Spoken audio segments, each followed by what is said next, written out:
What's up, everybody? Here we are. I'm outside in the front garage. Look at these beautiful trees. Okay. There's the house. Beautiful, beautiful old house. Not mine, but a friend of mine. So anyways, I've got a show coming up in the local library, so I'm just getting my pieces ready. So here's the first one. This is called My Beautiful Garden #2.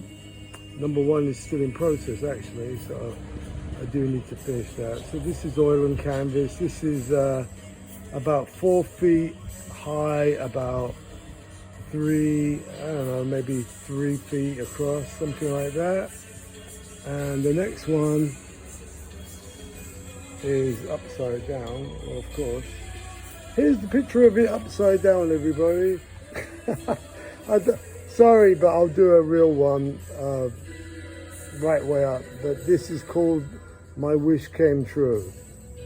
Okay, and it's about your wish coming true. And I'll explain it I'll do another video because right now it's drying.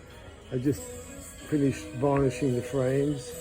So these are how I make my frames. They're real basic. I've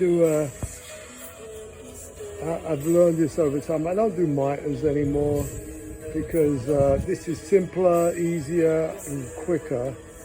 And what I do, I just join them up. And if you look, so I use 1x3s, and then I put these plates. You see that? So I butt the pieces together, and I glue and join these corner plates to hold it together. And I do that because I'm just crap at woodwork, and every time I do a miter, I mess it up. So here's what they look like on the back. You can see I've just signed it, put wire on it, it's ready to hang. So this one's ready to hang, and so is this one. I did the same thing on the back, you can see. It's just 1x3s for the base, and then I do 1x2 for the the molding. And all I do with the 1x2, I used to glue and nail it. Now I'm just putting screws. So I put 3 screws to hold the 1x2s together. It's the quickest way to do a sturdy, inexpensive frame. Let me see, I don't know exactly how much I've spent in wood and stuff so far. You know what, my next video, I'll give you a better idea. So my next thing I'm doing is, my third piece that I've got in there, excuse the music, is the Monarch. You can get a better idea of it. This is 3x3, oil and rags on canvas. So right now I'm just painting out the wood frame that's all messed up. So just gonna do a black satin on that, and I'll do another one when that's done. So reason I use just a regular black satin, I'll show you what I'm using. I just go to Dunn Edwards or any paint store and get one of these sample pots, and the paint goes so far. And I think this was like $8 or something, I don't know. So I use that, and for the varnish, I'll show you.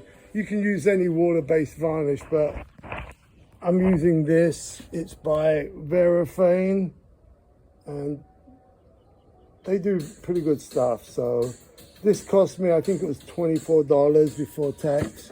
So maybe 26, something out the door. So, that's what I use. And I use satin because I really don't want to see a shine on it. I just want it to be wipeable and protected from moisture for a bit. And on the this piece, the reason I'm using satin is because if you use a black flat water base, it's just going to mark every time someone touches it. So I've just learned to use a black matte enamel, and you're good to go. All right, so I'll do some follow-up videos on this, but these are my pieces. And you can see the texture of the paint. You know, as you can probably tell, Van Gogh is definitely one of my early influences. I love texture on paint. I think it's magical. Maybe one day I'll tell you about a magical moment I had when I was visiting a museum here in LA and I really connected with one of the Van Gogh pieces. Maybe stories for another time. All right, guys, any comments, whatever, just leave them and I'll either reply or not. All right, peace out.